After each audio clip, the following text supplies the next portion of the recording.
در ولایت کمیروی روسیه سردخانه ها از جسدها پر می شوند. در این شفاخانه شهری نوکوزنتسک دیگر جای برای تلف شدگان از کووید 19 نمانده است.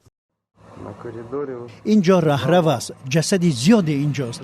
همه جا پر از جسد است. در شهر پراکوپیسک خانواده ها جسدی خویشاوندانشان را به سختی می‌یابند. آدمان در اینجا میمیرند. سردخانه های شهر پر شدند. در اتاق من یک دختر است. مادرش پیش چشم ما فوتید. دخترش اینجا با ما است و مادرش هنوز در سردخانه است. احوال منطقه ما بسیار بد است. در روسیه به گفته مقامات روز 1 نوامبر بیشتر از 18,500 مورد نوی کووید 19 ثبت شده است. آماری رکوردی روزانه که بالاتر می رود.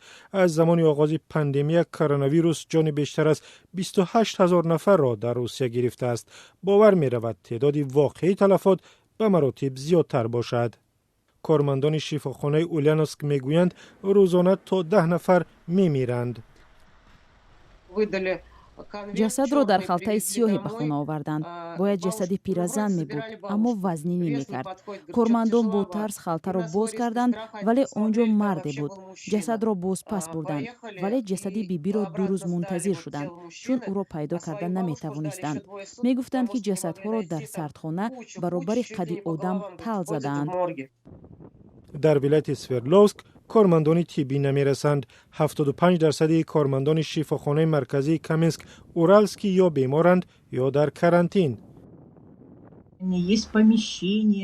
شفاخانه همه لوازمات را دارد ولی کارمندان نمی رسند. دستگاه های نو داریم ولی کسی نیست که در آنها کار کند.